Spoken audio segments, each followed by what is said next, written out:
We live in a day and age where games don't usually launch in an acceptable state. Nowadays, it's expected that a game will boast a day one patch, and even then lack features promised at the previous E3. If a game runs at unacceptable levels by being either laggy, buggy, prone to crashing, or all of the above, it's frowned upon but not nearly enough anymore. Bethesda switching their policy to only distribute review copies a day before release, as well as the scummy practices of giving the game a day early to players who pre-order, can only add fuel to the fire. Until things change, games are expected to launch in subpar states, but very few manage to improve from that point. However, for some titles, time is what's needed to truly let them flourish. This video is for all those games that started off broken or unexceptional, but managed to turn things around. In 2013, people were fairly excited for Battlefield 4, the successor to the high-action multiplayer shooter with an immense scale Battlefield 3. However, the reaction at launch was a very different one. The game was the subject of DDoS attacks, server crashes, client-end crashes, game-breaking bugs, and other instabilities. DICE, the developers, were quick to push out updates to amend some pressing issues, but they were a drop in the ocean of problems the game faced. The game was in such a poor state that, a month later, DICE delayed production on its other games, as well as DLC for Battlefield 4, just so they could fix the mistakes that they had made. It's important to note that we shouldn't think, wow, DICE are so generous, as the game should never have been public in this state. They also didn't do this out of the good in their hearts, as they were only doing it so that fans wouldn't lose trust in their incredibly profitable Battlefield series.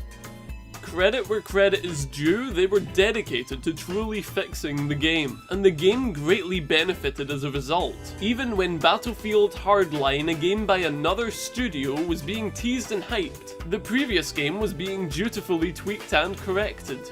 A year later, the game was what it was meant to be. 2 months after the launch of Battlefield Hardline, it became apparent that the game wasn't going to remove its predecessor from the throne, as player counts dwindled compared to BF4's strong hold on its player base. Things stayed that way until only this year, where Battlefield 1 took a chunk out of the game's player count. The fact that it lasted 3 years until another game could succeed it is an impressive feat, only possible by fixing the problems the game was plagued with at release. It also speaks volumes in regards to Hardline's quality. The same year that we saw Battlefield 4's release, Warframe entered its open beta stage. When it released, reviews were mixed. The game was lauded for its unique movement-based control scheme in conjunction with its more traditional dungeon crawling experience, all packaged into a clean shooter, but the game had its flaws. Many people found it too simple and bland for the number of hours that it required, as it took a lot of grinding to get anything in the game. Over the years, developers Digital Extremes addressed these concerns, and as a result, the game is one of the most played on Steam. Their dedication to improving so many aspects of the game paid off well. For example, the damage system in the game at launch was a generic one of almost exclusively number-based damage, with a few elements thrown in. Warframe today is very different in this regard, as it now has a complex system of many different element types that can combine to provide different strengths and weaknesses. For example, cold and electricity make the magnetic element, which inherits its parent properties to become strong against shields but weak against armor. These combination of elements means that you can tool your frame to be better against certain enemies, but weak against others. This, on top of values for puncture, slash, and impact, show that the original damage number system left a lot to be desired. Parkour was advertised as a big aspect of the game, but was relatively small scale for how much emphasis was put on it in advertising. Don't get me wrong, the parkour worked, it was just very slow. Moves like the wall run and slide were useful but slowed the pace of the game down by a great deal, and thankfully these were addressed in a parkour overhaul. The overhaul gave frames different slide speeds, levels of friction, and durations for one of the new moves, the wall cling. This made each frame control differently from each other, again adding further strategy to the frame you choose. The update also added a double jump and a boost jump that you can manually angle to give a great degree of control to the game and encourage perfect plays. Digital Extremes managed to pin down exactly what the game needed to flourish, and despite the fact they claim it's still in beta, most fans of the game treat it as a complete game, but with frequent updates. 3 years and several console releases have done well for the game, and it deserves it.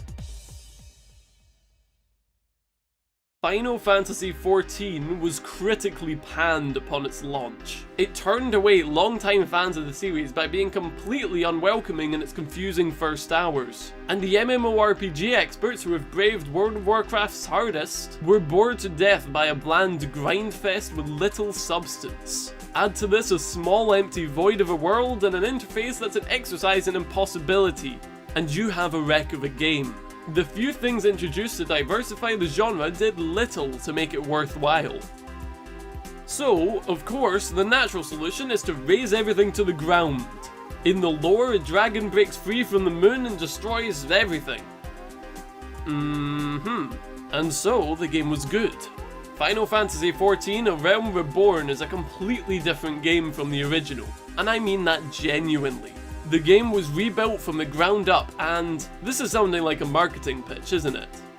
Okay, I'll cut to the chase. The graphics engine was replaced to let players with lower specs play the game. The entire world was rebuilt with over 40 zones to add some much needed variety to the game. The UI and combat were overhauled to become, well, usable. The PlayStation and PC versions have different interfaces which complement their controls, instead of the PS3 layout being awkwardly ported to the PC version. New skill sets were added to flesh out the game, with new jobs to complement them. PvP, a mail system, and cross-server raiding were introduced. Genders that were missing for several races in the original were added, and houses that you can decorate made the game feel a little more homely. Finally, to make the transition to A Realm Reborn as seamless as possible, the game was offered free to all players of the original, and they could also carry over their progress. It's honestly amazing how the developers took the time and effort to completely fix the game, where most studios would abandon it as a failed project. The amount of money and time it would have taken, on top of the original game's budget, is a terrifying thought, and I'm glad that Squeenix did something risky for once and allowed it. Perhaps the losses were too great to bear if they let the game rot away. No matter the reason, one thing is for certain: the game is an incredible success, and is sure to last for many years to come. Pat yourselves on the back, Square Enix. You deserve this one. Thank you for watching, and especially thanks to Iceman for helping me write about Warframe as well as providing the footage. Same goes for Nata for teaching me a lot about both Final Fantasy XIVs and providing the footage.